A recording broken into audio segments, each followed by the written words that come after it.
stop me whenever you want and ask a question, and we'll try to get through this.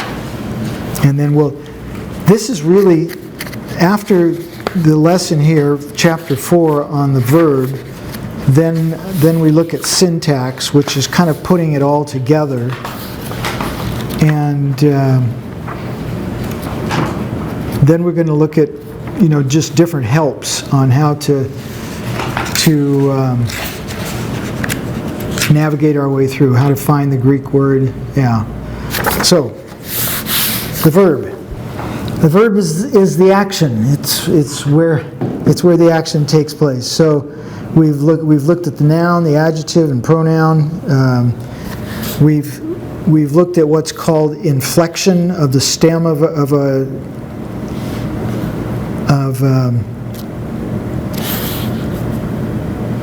there's the stem or the root of a verb, and then you examine the ending to find out all the information it has for you. So I'll just kind of read through this and talk about it. We call the additions to the stem inflections. So, for instance, it's similar in other languages if you studied other languages, but the pronoun is a part of the verb. So if it's I am, the I is already there in it. Sometimes it's added, sometimes it's not. If the pronoun is added, it's simply for emphasis. But it's in the verb itself. Hebrew is the same.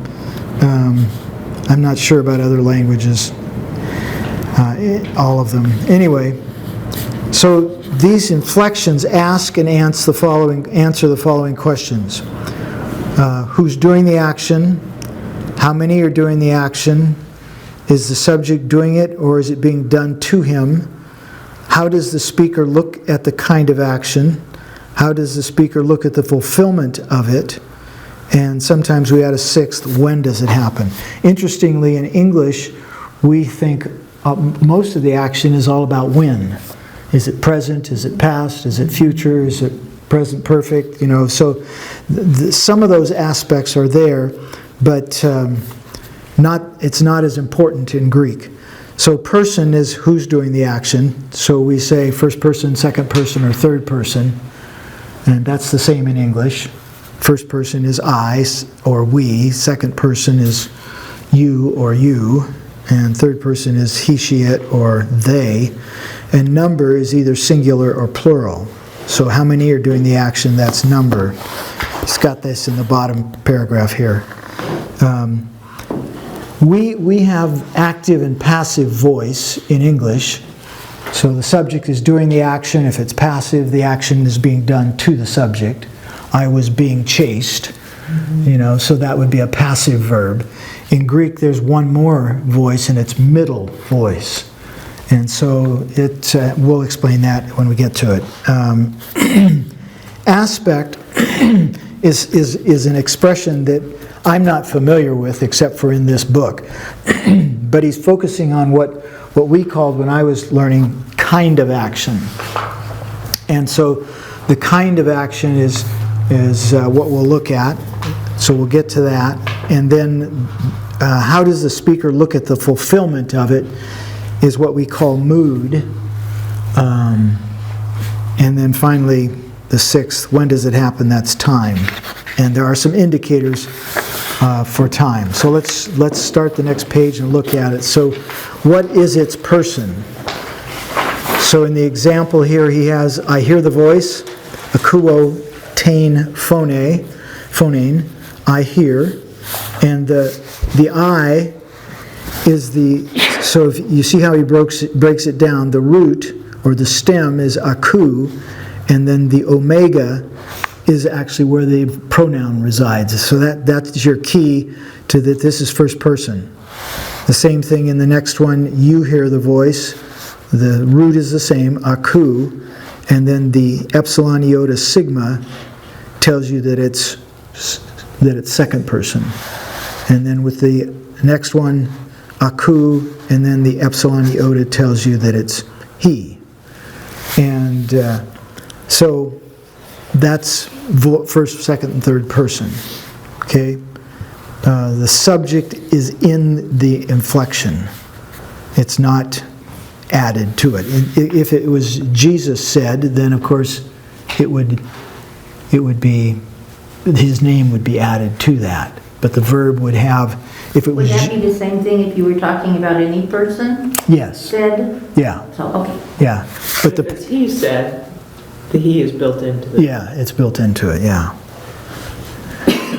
So we'll look at some examples to that. But, well, here's an example right here. At the bottom of that, it says, he hears, that's akue. But if you had God hears, it would be theos, akue. So same ending. It's third person singular. A question on that one? Mm-hmm. Say God hears again. In Greek? Mm-hmm. Theos, akue. Okay. So theos goes in the front. You mean it's in first position? Yes. Well, not always. Okay, never mind then. Yeah. Let's leave it as it is right now. Yeah. So the first question, what is its person, is three possible answers. First, second, third, or third person. Then number. The answer is, what is its number? It's either singular or plural. So these three examples are all first, second, and third person plural. So using the same verse, we hear the voice.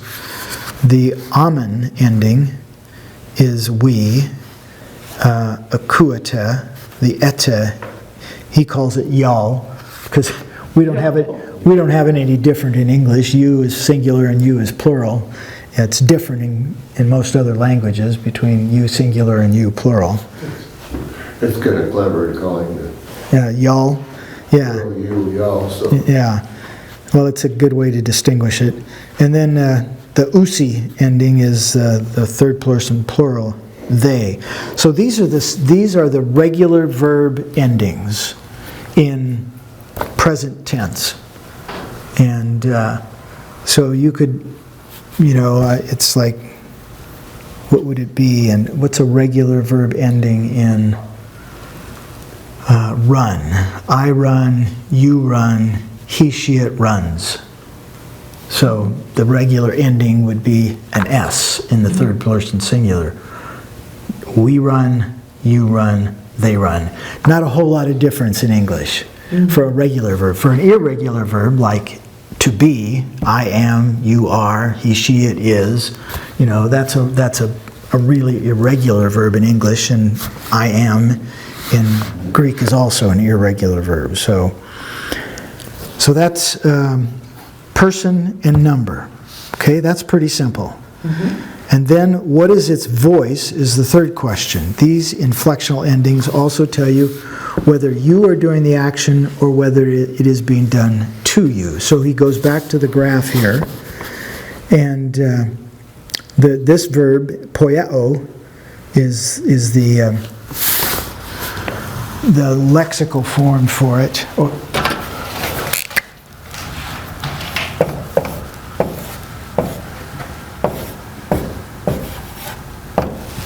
So that's the lexical form. That is I make. And the omega tells you that it's I. So, but now we're going to look at, so I will make a house. Now he's gone to future here on us, okay? And so there's some changes that take place in the root. This actually, we call this a contract verb because of this letter right here. There's some that have an epsilon, some that have an omicron. For instance, the word for love, most people know that one. Oops, I can't even make an alpha.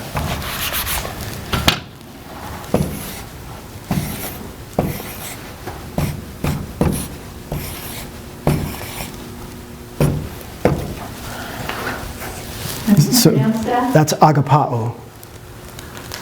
So that's a contract verb as well. This letter here is is that contract one. So there's some that have an epsilon, some that have an alpha, and some that have an omega. But we won't get into all those details, but he just happened to pick one of these. So so in the future, the epsilon changes to an eta. That's why it's got an eta in there. So it says, I will make a house, poieso oikon. So oikon is house, and poieso is I will make. So it's got the omega, and so he puts an arrow because this the action is being received by the house.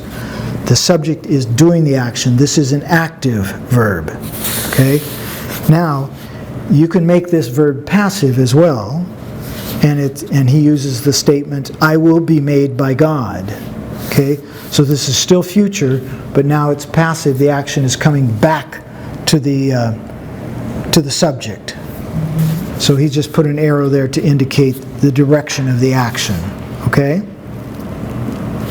So, and I'm not going to get into all the changes that are made in the verb there, but it's what's called a future passive verb, and This might be a silly question. okay. I went through, I don't know, most of this chapter, and I never saw the word tense, and when I learn language, it's like the first thing you learn. Present tense, future tense, past tense, where's, well, like this, I will make a house, that's obviously future tense. But he doesn't use the word tense. Is he using another word for that, or is that later? I think the time, wasn't it? Well, he's using aspect. Aspect? Yeah. If you look at the paragraph on page 14, Page 14? no, 413. 413. So see the chart there on page 413, right underneath it. The need for this chart could be illustrated in this way. Most reference books would consider pisteuo to be second person singular present imperative. Okay? But we've already seen that time is only found in the indicative mood, so we would need to take the reference to present tense and use the above chart to extrapolate it to linear aspect, no time. So we'll get to that, but and I'll explain to you, because we're going to use present tense too. Yeah. Okay, we're going to use future tense. So, but the reason he keeps that separate is because as soon as you say, okay, this verb is future tense, and that's the way I learned it, Yeah. immediately people think, oh, that's talking about the time of the action. But it's not necessarily talking about the time of the action. It depends upon what mood it's used in. If it's indicative mood, then it is talking about time of action. But if it's in subjunctive, or if it's in if it's a participle, it's not necessarily talking about time of action. So he's trying to help us understand, as beginning Greek students, that not to confuse tense with time. Okay? And so, because in Greek it's not time. It's time sometimes. Okay? And it's only when it's indicative. So we'll get to that. But that's a good question. So back to where we were. Can I ask a question about this? Sure. On the passive one, the I will be made by God's sentence. So I'm tracking with the one above it, I will make a house, and there's an omega at the end of the will make, Right, which is the I. right. On the next one, I will be made by God, there's no omega in that whole word. Yes. So where's the I part? Okay. So the word is poi a the samai. Okay. So here's the root poi. Here's the contract verb. Theta tells you that it's passive. Sigma tells you that it's future, and amai tells you that that's a passive first singular ending. That's confusing. Yeah, So all but the first three letters are essentially the ending. yep, Wow. Wow. yeah. So anytime you have a theta, eta, that tells you it's a passive verb, right there. The amai ending is first singular for middle or passive verbs. Okay. Yeah, so it's there. I'm not going to take the time to try to teach you all of that. Yeah. Because, I mean, it gets way more complicated, and if we had a year and we were meeting 3 times a week, and I was giving tests and homework and stuff like that, then we would grind it away, and it would become part of how you think. So there is no subject listed there because the I is in the verb.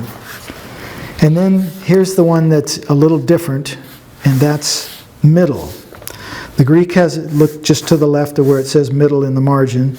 The Greek had a third way of writing the arrow. It made the arrow do a U-turn. Something like, I will make myself. This third way of writing the arrow, we will call the middle voice and put the middle voice in the middle. So, it's very difficult to put into English, but it's the subject. It's not entirely reflexive.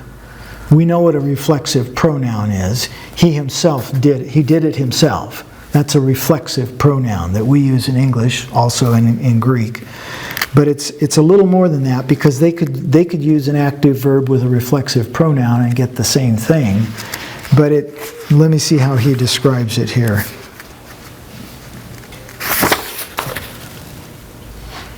The sense of the middle voice is really sort of, top of page 4.4, is really sort of like putting the subject into italics. So, in the active voice, I will make. Passive voice, I will be made. Middle voice, I will make. So it's the subject it talks about the activity of the subject in what he's doing.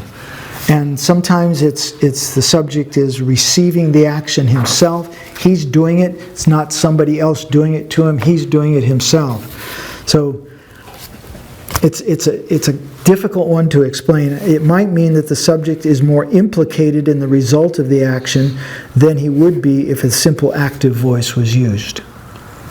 And we will look in the future, we will find some examples of that and look at how it works, okay?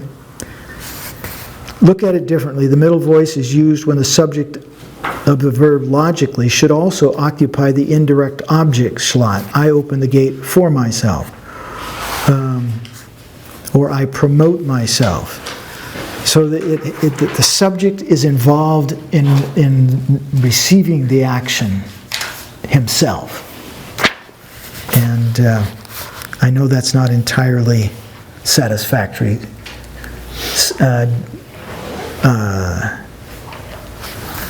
explanation. Let's see.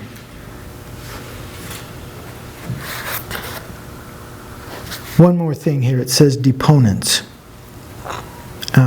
There are some verbs like this is a very common verb.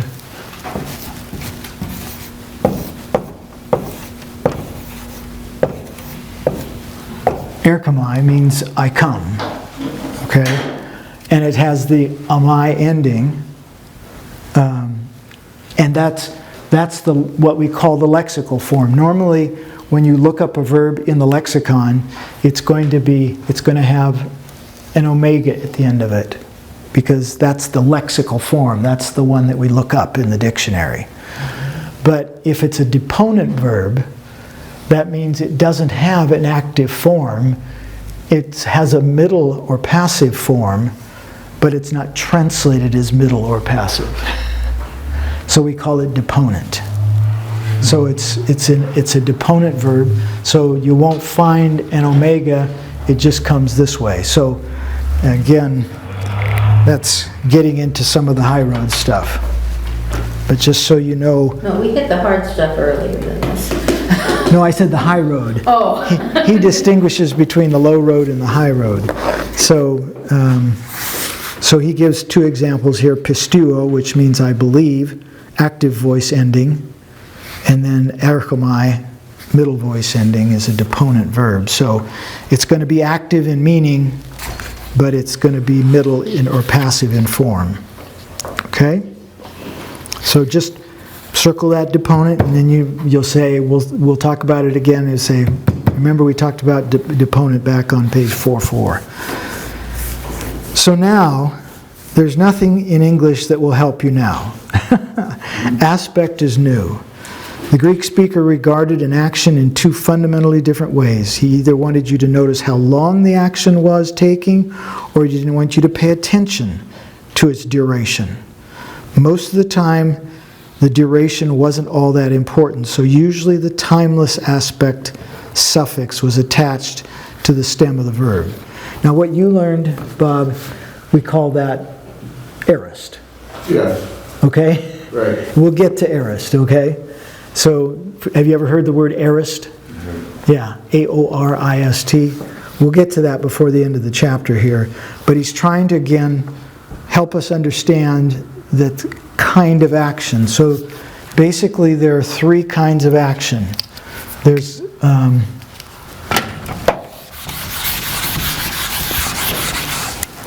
there is what's called continuous action or linear action, as in a line. There's punctiliar action, as in a point. And then there's combined, what he calls combined, and it's a point action with continuing results. The way I learned that, we called this present, this aorist, and this perfect. Okay, and so we'll talk about that as we get toward the end of the chapter, but we're talking about three kinds of action, and that's linear, punctiliar,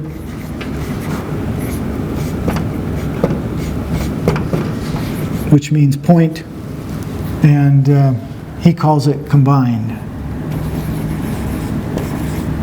A little bit of each. Okay? So, and I appreciate the fact that he's doing this, because I'm sure you've heard people say, if you had any interest in Greek at all, or heard somebody who knows a little Greek talking to you, they'll say, well, now this is continuous action in Greek, and that means it just keeps on going. Okay? That's not really accurate. It's more, it just simply says the action is linear. It doesn't say how long it goes on. It's just linear action. And then aorist or punctiliar, people will say, well, that means it just happened at a point in time. And yet he gives an example here, somewhere I read it, where it talks about, it was, I think, when Jesus was talking about, or the Pharisees were talking to him and said, Jesus said he was going to tear down the temple and build it up in 3 days. And they said, well, it took 46 years to build this temple. And they used this point action. And you know, so it was 46 years. So it didn't happen at just a point in time. It took 46 years. But the point that he's making here is that they're just saying that there was action. They're not talking about how long the action was. There was just something that happened. And that's the point of the punctiliar, is that it happened. There's no comment about how long it happened. It just happened. And how does that differ from linear? Linear is, so it would be like, I am building a house. So there's the process is more emphasized, that there's something is going on. Okay. Yeah.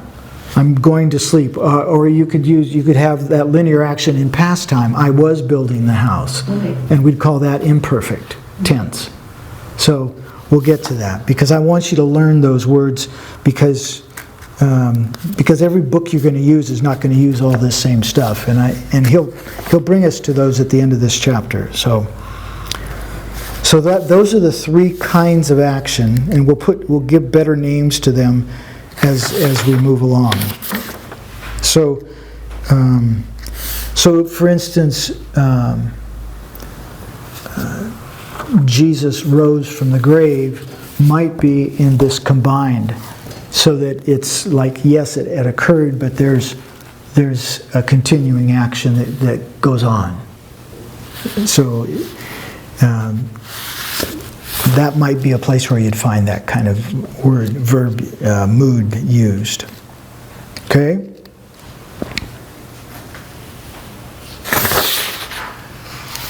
So So now he's on page 4.6. He talks about the way the verb is changed at the beginning of the word. Okay?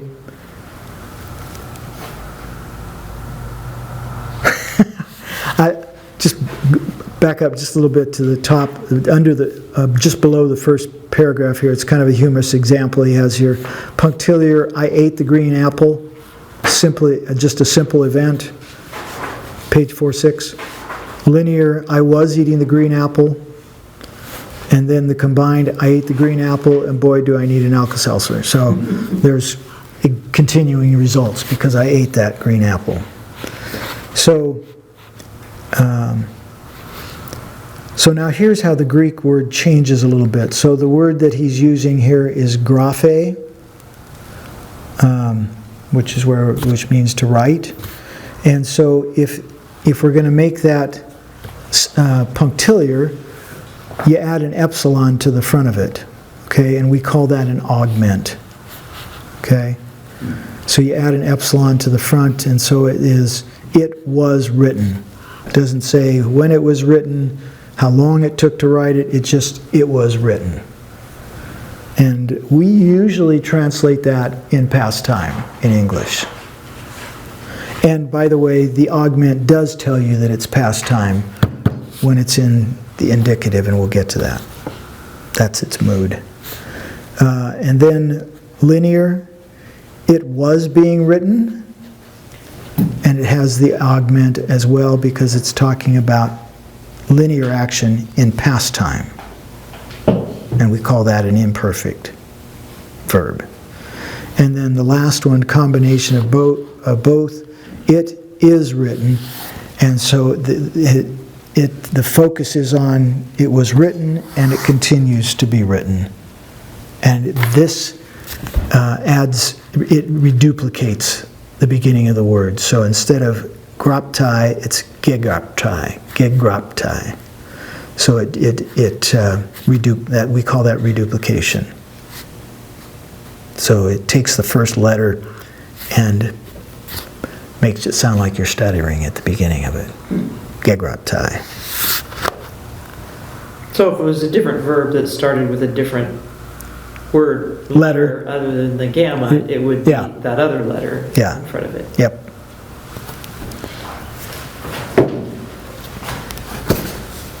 Dedaka. Yeah. So, all right. Graph, gegraptai. Yeah. What is its mood? Bottom of the page. In contrast to the aspect which indicates the speaker's attitude toward the kind of action, the mood indicates the speaker's attitude toward the kind of reality behind his statement. Maybe it could happen, maybe someone wished that it would happen, or commanded it to happen, or possibly it really did happen. So Greek has 4 moods: indicative, subjunctive, imperative, and optative. Are we tracking together? Page 4.7? Yeah. Okay. So indicative is just the normal, this is something that happened. It is true. Well, he's not using a verb of action, he's using a verb of being, but it is true. He ran home. There's no reference to whether it may happen or might happen, it just simply happened. It is true. Subjunctive, now, it could be true. So we're going to find this in statements of probability. It could be true. Imperative, I think you know what an imperative is. In English we call it a command. But I command to make it true. And then optative we don't have in English, but I wish it would come true. It's not many examples. I think I read in here there's like 67 or 68 uses of the optative mood in the New Testament, so it's not very frequent. So, yeah, on the next page here it says 68 times in the middle of the page there where it says optative. So not many uses of the optative, you're probably not going to find them. So, but indicative, subjunctive, and imperative are the ones that are going to be the most frequent. So, indicative, you simply make a statement about something or somebody. You believe in Christ is the example that he has here under indicative. Pistues eis Christon. Okay? Subjunctive expresses possibility or probability. It's almost like the indicative in the future time with a maybe or a possibly or an even probably attached to it. So sometimes we see it as a condition. If you would believe in Christ, you will be saved. So it's got the subjunctive and then it's got the future tense in the end of it. And we call that, wow. So would that be the verse that says, believe in the Lord Jesus Christ and you will be saved? Well, It would be that. if it started with if you believe in the Lord Jesus Christ, that would be in the subjunctive. But it wouldn't be a command, believe in. That would be a different. Yeah, and I could look that verse up and see. Oh, that's okay. I just Yeah. was trying to. Yeah, if it begins with if, it's going to be a subjunctive verb Okay. because it's probability. If is expressing probability. Well, we don't know for sure because we've just put if at the beginning of it. And but that's your typical if-then statement. Okay. Sometimes it's used to express purpose. I preached in order that you might believe, and it's translated might believe in this case. And it's got that little particle in front, hina, which is in order that. And then we have this in English. It seems like I remember in grammar class, in English grammar class in grade school, talking about a hortatory subjunctive. Does that sound vaguely familiar to any of you? Not to me. Okay. Yeah, so that's what this command is. It's a command in the first person. Let's go shopping. Let's believe in Christ is the example that he gives here. So it's first person, plural. Let's believe in Christ. And there's a word that we learned in English grammar. Maybe it wasn't hortatory subjunctive, but hortatory comes from the word exhortation. You know, so you're exhorting the group to say, let's do this. Okay? Does he have that word in here? Yeah, down at the very last two words on that page. Hortatory subjunctive is number 3 here. And then 4, as a deliberate question, expecting a command for an answer. Should you believe in Christ? That's in the subjunctive. And then the answer is believe in him. So these are 4 ways that you'll find that subjunctive. It's a great mood. It's really expressive in the Greek language. The imperative mood does something that English doesn't do. We use the imperative when we call it a command, and we say, go make your bed. You know, make your bed. We leave off the pronoun. We don't say, you make your bed. We say, make your bed. That adds force to the command, right? Well, they have one for third person as well.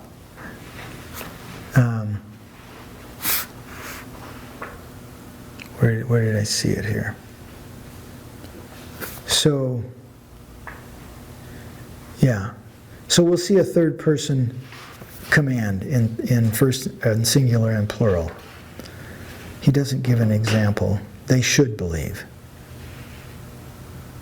Yeah, okay, here's the example. So these two boxes here on page 4.8, the first box, those are all indicative. I believe, you believe, he believes, we believe, y'all believe, they believe. So that's just indicative, just normal statement of declarative fact. But subjunctive, we have, imperative, it's believe in the second person singular. In the third person singular, it's he should believe. So that's how we translate it, because we don't have a third person singular or plural imperative in English. So we use the word should. Okay? And then he just mentions that you're not, low roaders should forget about the optative mood. There you go. So I just took that out of your brain. You don't have to worry about it. Aspect and move. I have the feeling that the punctiliar aspect is more significant for exegesis in the potential moods. He does. He has that feeling. Huh. So, let me see what if I want to talk about here. Okay, I'd like you to look at this on page 4.9, because I think this will be helpful.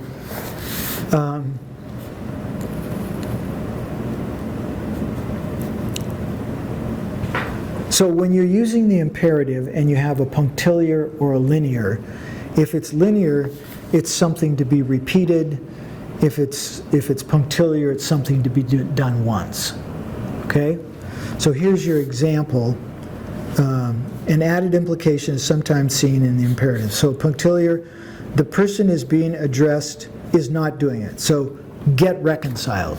Start doing this. Is the emphasis of punctiliar imperative. But if it's linear, the person addressed is already doing it, and so you say, keep on doing it. Continue in your effort. Okay? Now when you make it a negative with punctiliar, it's don't start doing this. And when it's linear, it's quit doing it. Okay?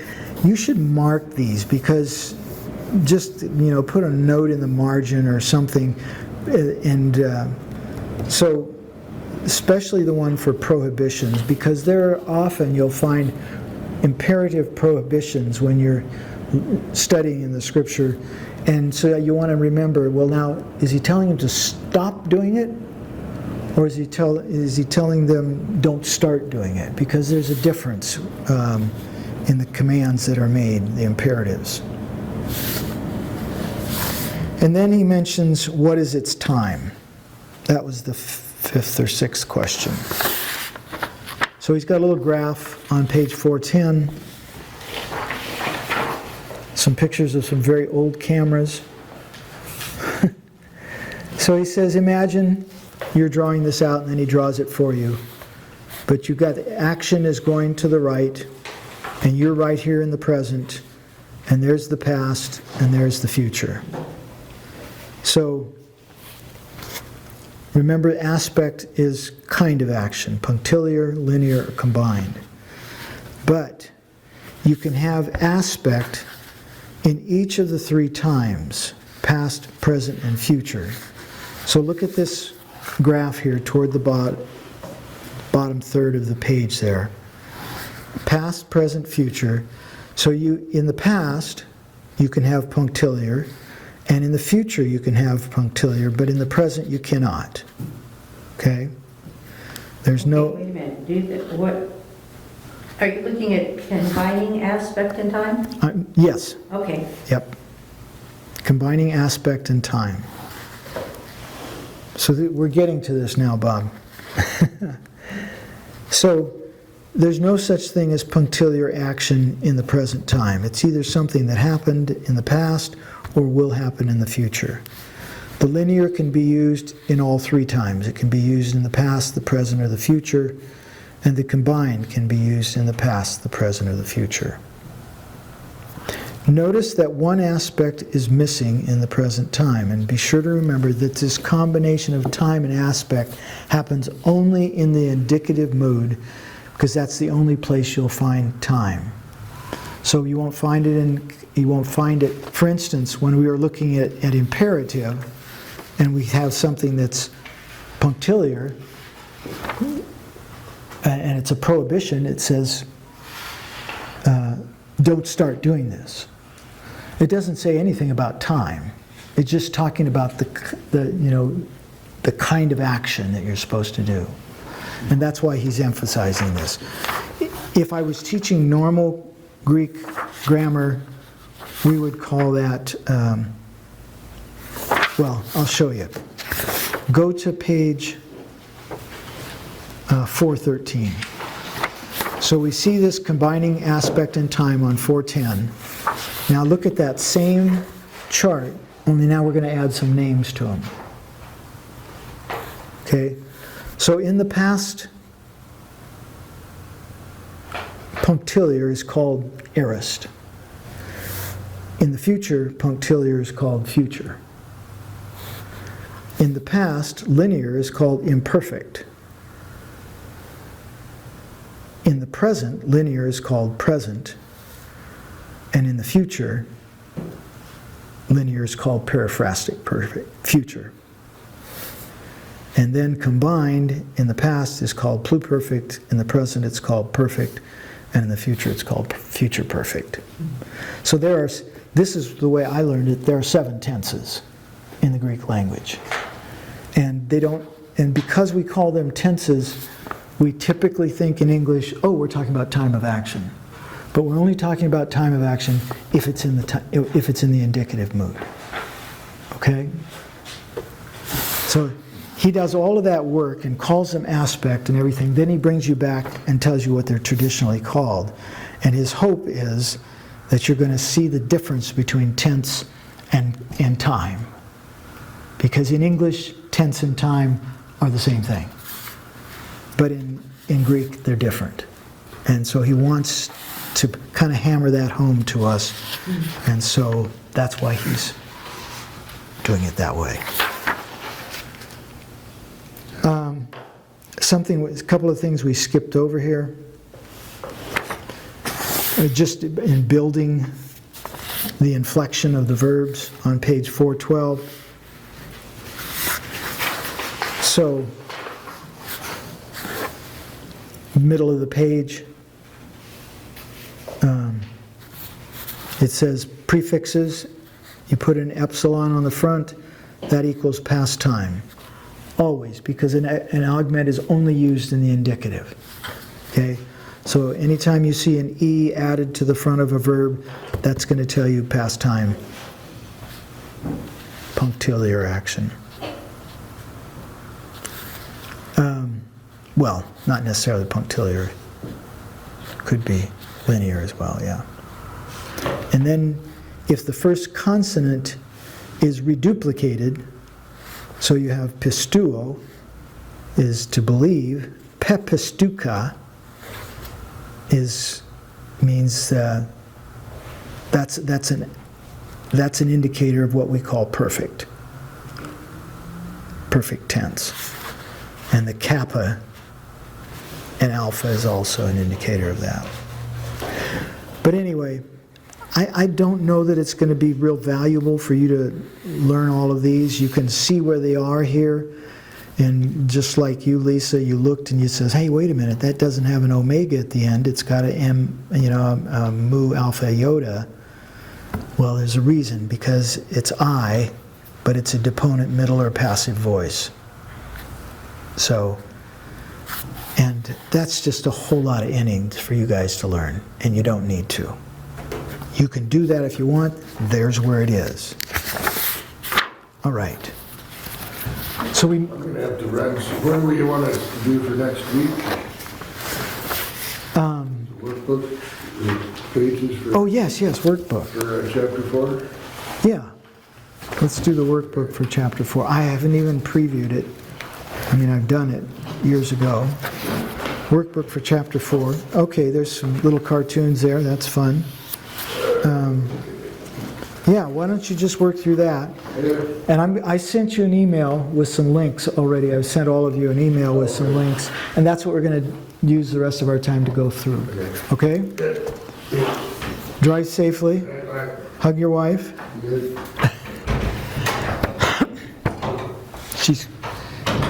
She's flying to Seattle once a week to get chemo. So he's picking her up at the airport. And she's already been through it, I think 2 different times, and been in remission, and now she's back to getting treated again. So That's nice, she has a friend that is going with her. getting treatment as well so they can, Yeah, at the same time, I think that would help. I suppose. I want to shift here, and we can talk about the things that we've been talking about here, looking at some words, some scripture, okay?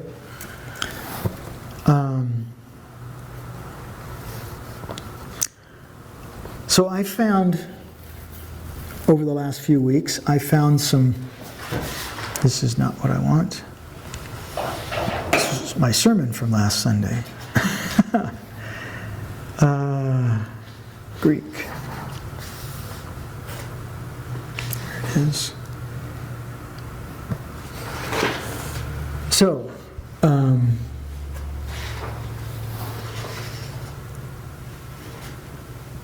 here's one, open link, that I sent you all of these that I have here. So, there it is, John 3:16.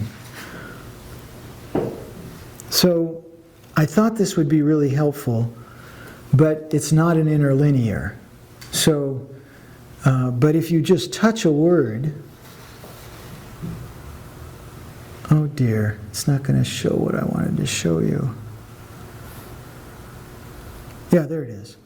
Okay, so you've got, are you seeing that? Are your glasses, can you see that? Okay, so that little yellow box says lemma, and that's another word for lexical form. So the lexical form of this word is huto.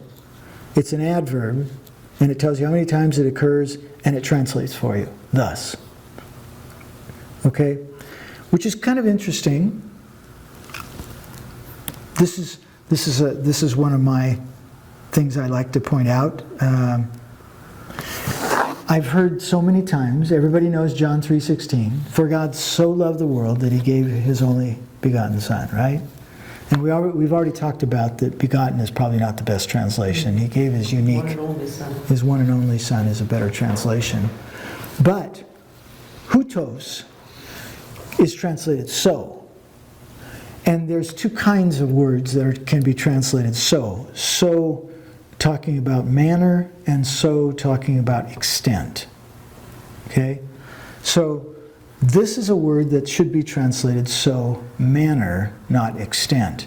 And yet most people, when they read that, they emphasize God loved the world so much, which would emphasize extent of his love. Mm-hmm. Okay. And the emphasis of this word here is the manner. This is the manner in which he showed his love to the world. Which is, it doesn't, if you said he loved the world so much, it's probably true. It is true. He loved the world so much he did it. But the point that's trying to be made in this verse is that this is how God showed his love to the world, by sending his one and only son. Just a small distinction. So here's a verb. It's from the verb agapao that I wrote up there. The noun you're used to, agape. The lemma is, and that's the lexical form that you'd look it up, agapao. It's a verb, aorist, active, indicative, third person. And this is the reason I wanted you to learn those, because aorist tells you that it's punctiliar action. Active tells you that it's subject is acting. Indicative is just, it's a declarative statement. And it's third person, so it's he. Now here, the subject is added. And what is the subject? Can you see that, the next two words? Ha, theos, which is God. So, for this is the way God loved. And then, if God wasn't there, it would just be he loved, but then we'd have to wonder, well, who's the he? And so typically we only use pronouns in English and in Greek when you can go back to the antecedent and say, oh, well, this is referring back to this. And hopefully it's clear. Mm-hmm.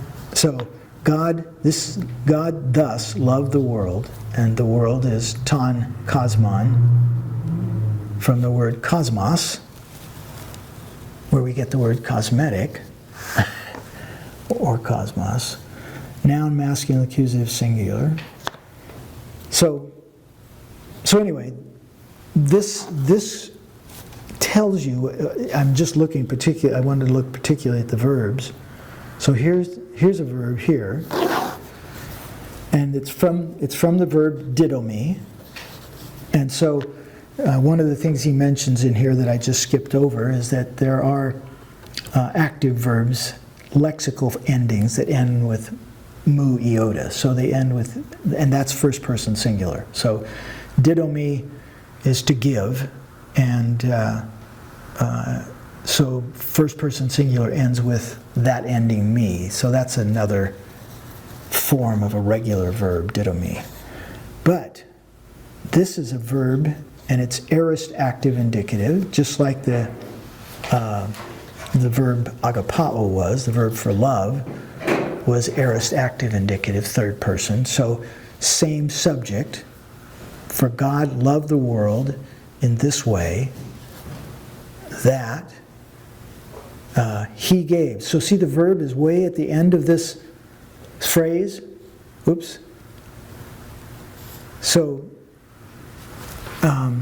that, up there, hoste, right after the word cosmos, so that ton huion, the Son, the monogene, which is the only Son, so that the Son, the only Son, he gave. That's the word order that's up there. Do you see that? And then we have the little word hina, which is expressing purpose. And again, any one of these you can touch, and it says it's a conjunction. It means in order that or that. And then pas,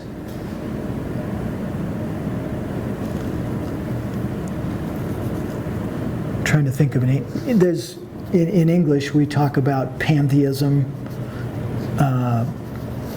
Pan is another form of pas.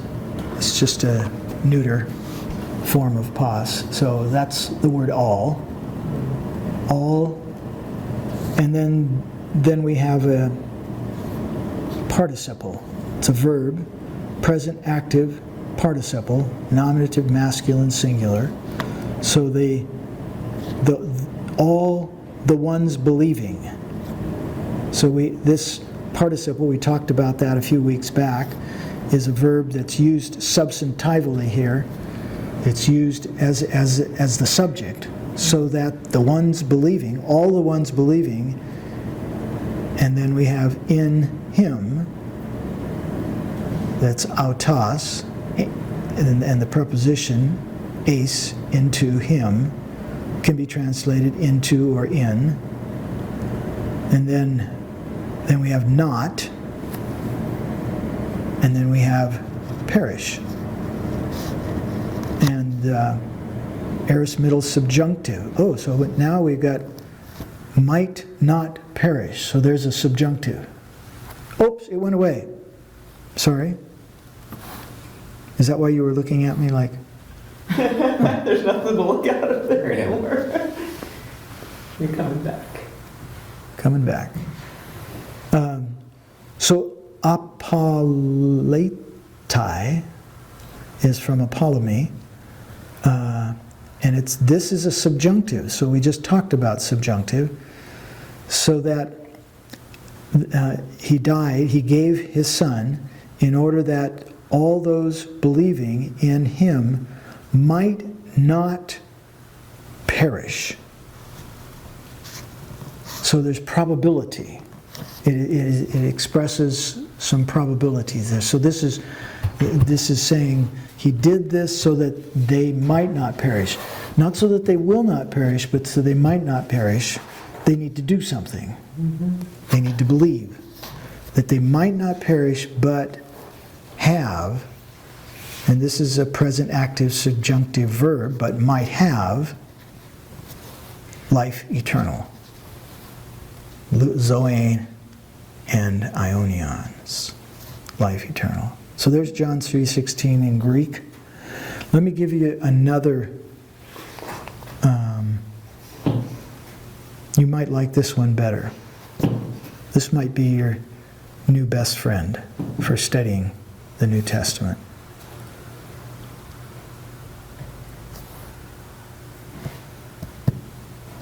Not the fastest here. When we were talking, Mark, the fellow who went to Africa with us, who knows, he writes software and stuff, so he knows computers really well. And he was telling the pastor there that their internet speed is the same internet speed we had 25 years ago. So ours is 800 times faster than theirs. Did we even have internet 25 years ago? Barely did. Yeah, we did. Dial-up. Do you remember dial-up? Yeah. 56K or something like that. Yeah, I don't know. This is not coming up here. Come on. It's very slow.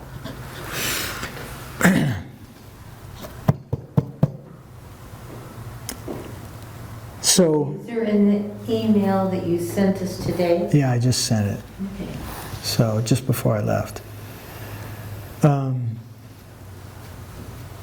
Yeah, I was, Linda was asking me about going back to Africa, and I'm praying and tentatively planning to go back in the spring for perhaps 3 months.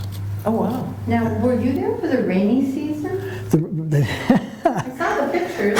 The rainy season is typically June, July, and August. And we did get 2 or 3 days of rain and lots of mud that we were traveling through. So, How do you keep your shoes from getting stuck as you're walking? It looked pretty bad. I was walking on the road. Okay. We drove through the mud, and fortunately we didn't have to get out in puddles. But it was pretty muddy. So I'm going to look at Matthew 5. And it'll be a whole lot faster on your computer, I'm sure. Are you looking at the email I sent? Yeah, I just pulled up that What were they? You got it faster than he did. fine. Yeah. So I'm hoping to buy a laptop before I go too, so I don't have to use this, because I'm still going to be going to school. So I had no idea this was going to be this slow. Anyway, so it doesn't work if I can't look at it. We can't look at it together. Well, we can try it at home though, on the computer. Yeah, but I want you to see this, because here it is. Okay, Matthew 5. So it breaks up each. Yes, this gives you this is like an interlinear almost. So I want to be down at verse 44, 45. Anyway, well, let's look at this verse here. Verse 12. Oh, 12. Rejoice and be exceeding glad, for great... Oh, this is a good verse. For great is your reward in heaven. This is just the end of the Beatitudes. So this, it tells you the first verb, charite, is a present active imperative, second person. Looks like it says second person plural. So he's telling more than one person, rejoice. It's a It's an imperative. Rejoice. And then there's another imperative, but this is a present middle deponent. That's what that stands for. Can you see that far away? Yeah, you can see it. It's right in front of you. Yeah, I guess I've read the words. I can't see the little words that are up on that screen. Yeah. So it says present middle deponent, second person plural. That's what the MIPDE stands for. Imperative, second person. So there's two imperatives, rejoice and this translation says be exceedingly glad. So that would be a fun word study to do.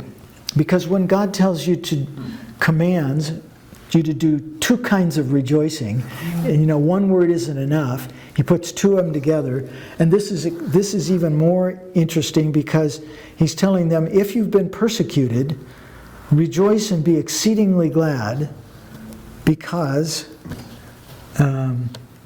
and so hati is the next word, and it's a conjunction, and it's sometimes translated because. They have that as the translation.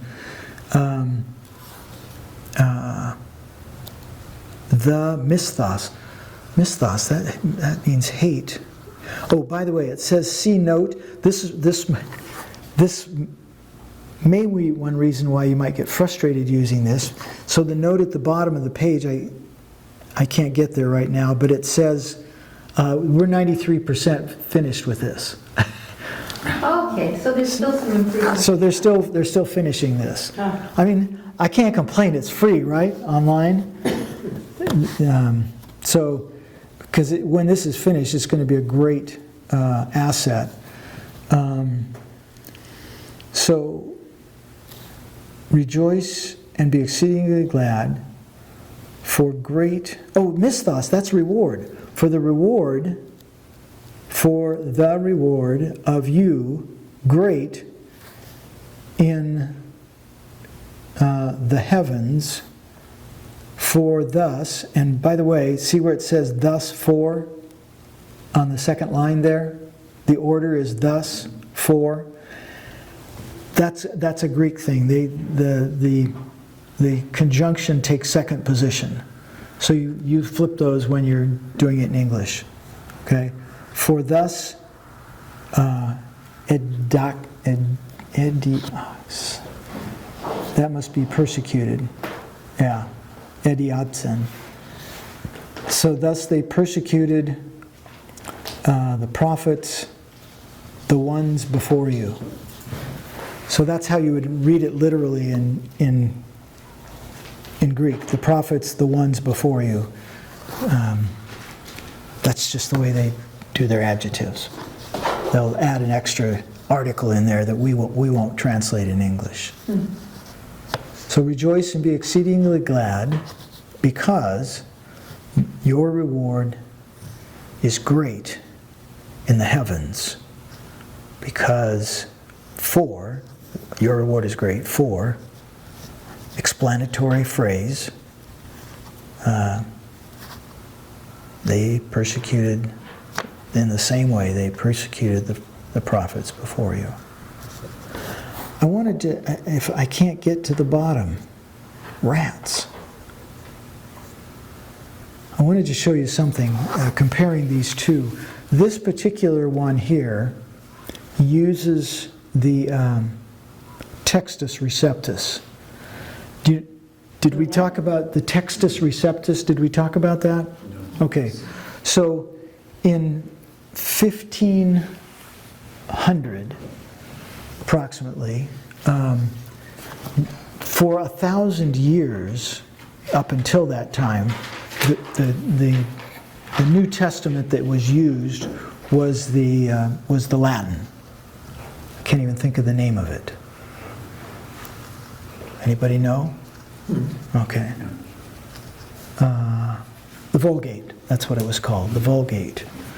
And so that was what was used, and somebody, when they wanted to start translating it into other languages, they said we shouldn't be translating from the Latin, we should be translating from the Greek, because that's the original language. So there was a guy named Erasmus who was charged with coming up with a Greek manuscript of the whole New Testament. Because there were a lot of pieces. When was the printing press? 15-something. 15 something, Gutenberg press. So this was just a little bit, maybe around the same time as the printing press. So,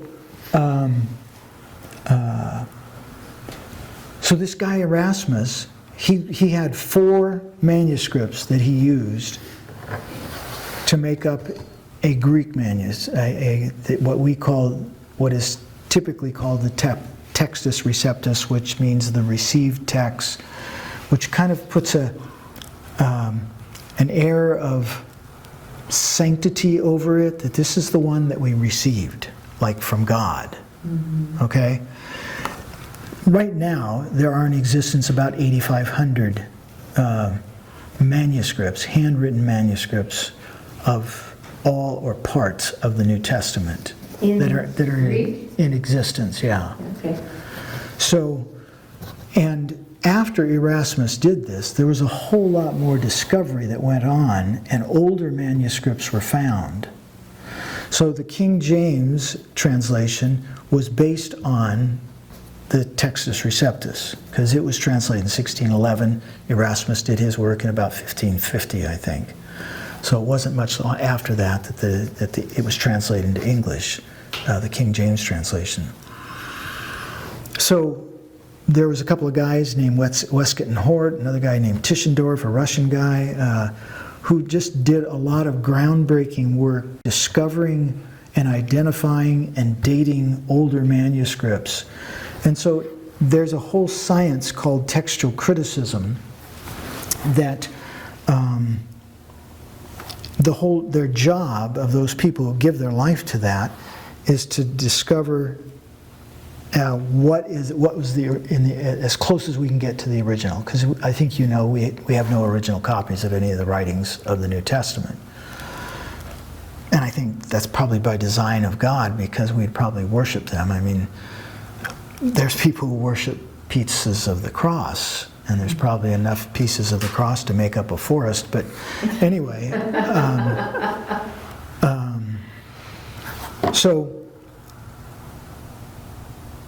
So anyway, there was a whole lot of work that's been done, and so this particular one, I was looking at the reason I wanted to go to Matthew 5:45 was because the verse is longer in the Textus Receptus than it is in, for instance, the one that I use right now, the 4th revised edition of this, which it's shorter. And so if you were looking at 2 manuscripts and one was longer and another one was shorter, typically you would choose the shorter one as the original, because you would assume that somebody added to one rather than taking away. If you were copying the Bible, it would be highly unlikely that you would cross out some words or not copy them and say, well, I don't think I'm going to copy those. So the study of textual criticism has to think, okay, this is different than this one. What's the reason for the difference? There's got to be an explanation. Sometimes it's a copyist error, so they actually skip a line maybe because they were copying and there was a word at the beginning of each line that started exactly the same, and they missed that, so they miss a line. And so those kind are pretty easy to see. This particular one in Matthew chapter 5, I'll show it to you here, give you an illustration of it.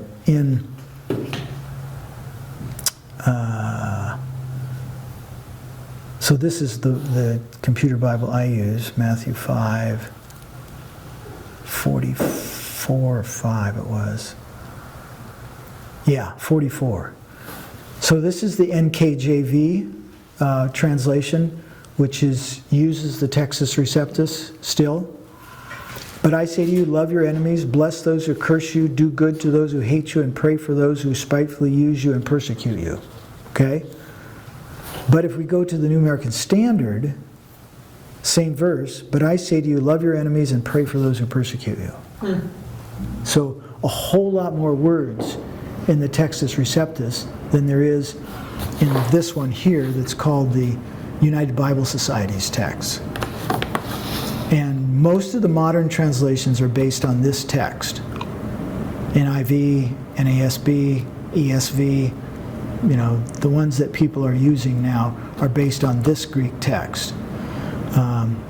It's called a critical text because what they actually do in this Greek text is where there are variant readings. We call them variant readings.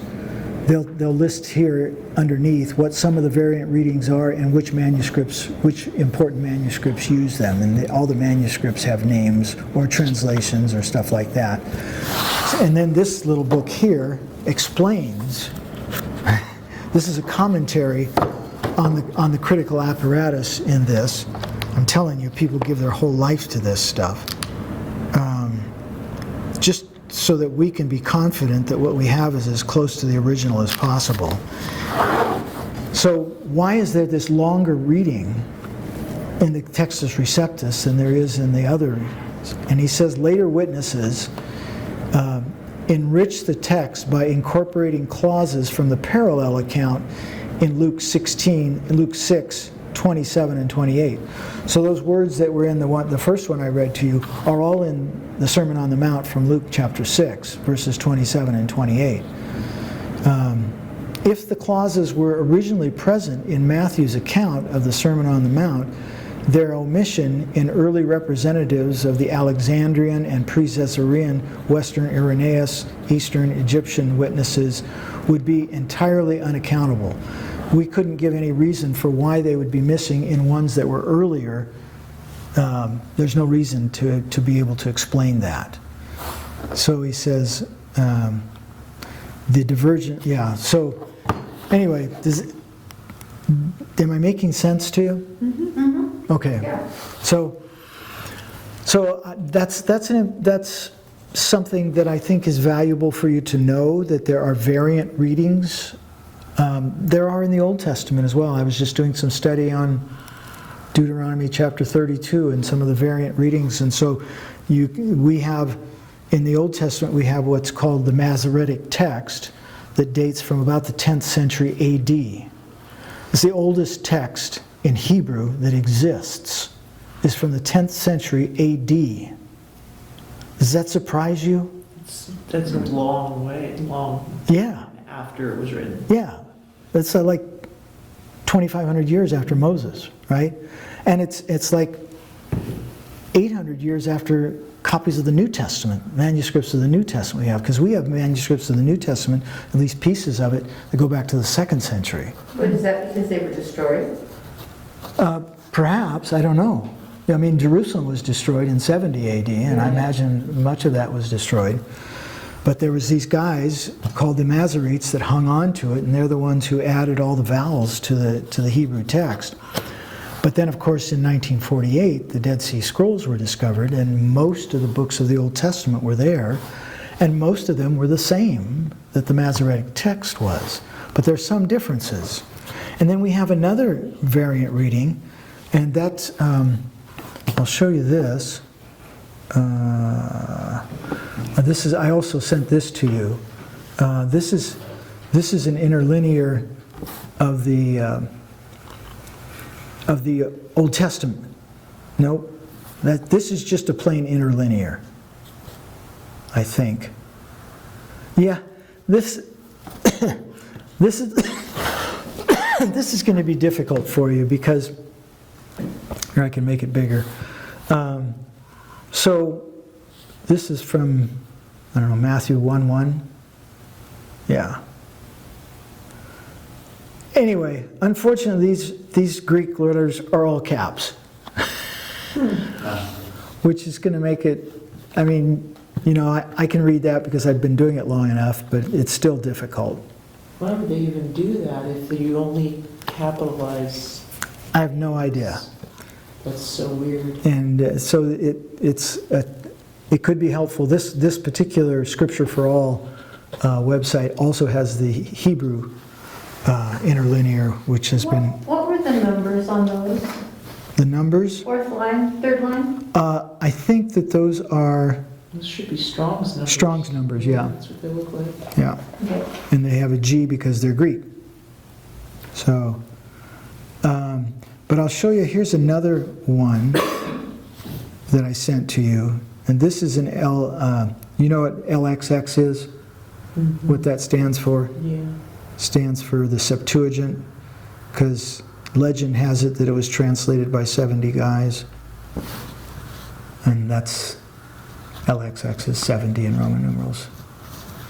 So this is the Old Testament in Greek.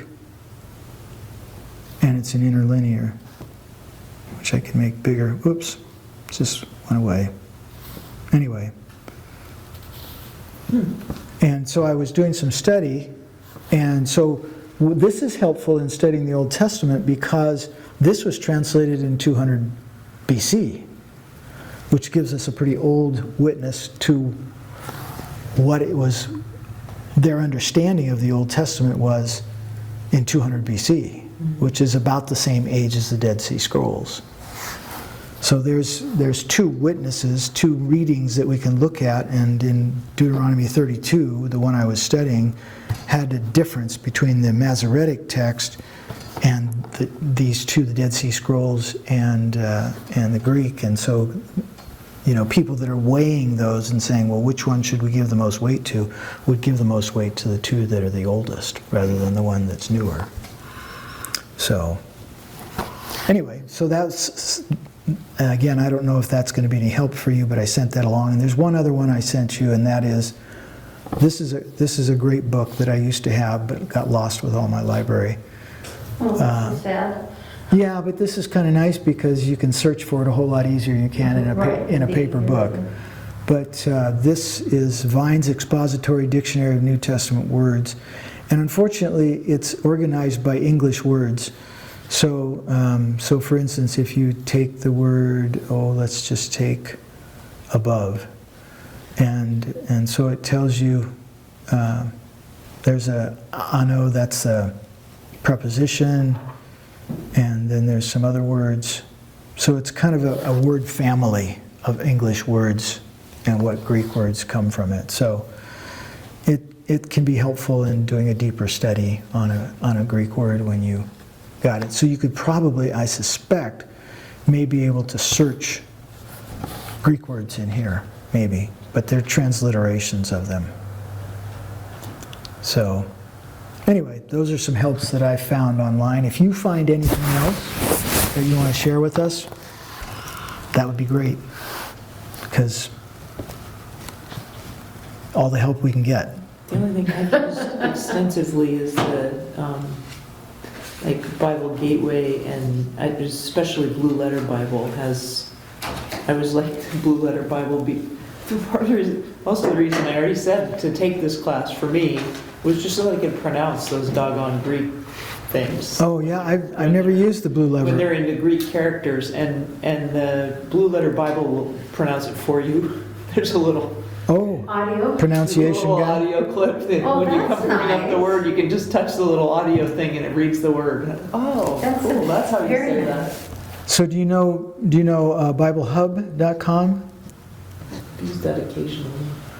Well, one of the reasons why I like it, so let's take, I don't know, 1 Corinthians 3:13-3.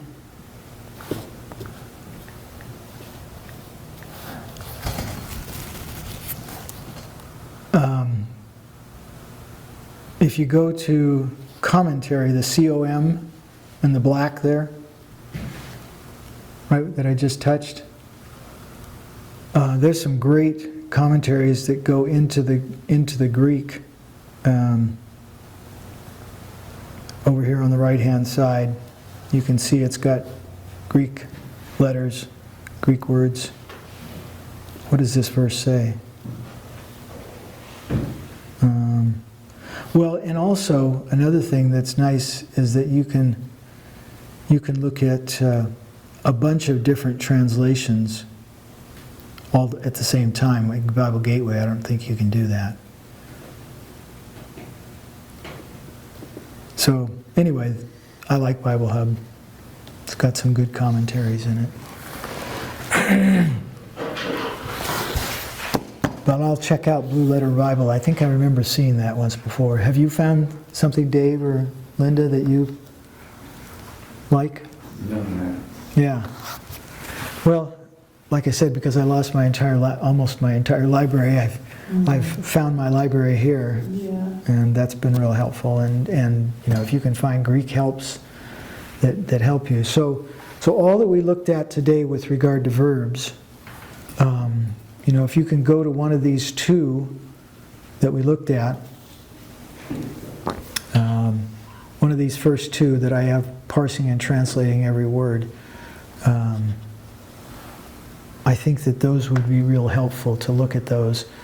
And then we'll go over this again, and if you do that worksheet. Now, how many, it's a couple of pages, isn't it? The worksheet? I think so, yeah. Yeah, it's 4 pages. But some of it are just Lots questions. of pictures, though, this time. Yeah, two pictures, and there's some really creative pictures. Into the Lion, that's a good one. Out of the Lion, with the Lion. Yeah, so this has quite a bit about, this is review stuff, because these are all prepositions. These are all prepositions, so actually there's just very little of it that's on the verb. Tense, voice, mood, punctiliar, yeah. So do you remember where to look for the prepositions? Yeah, there was a diagram, and then I thought there was a chart as well, wasn't there?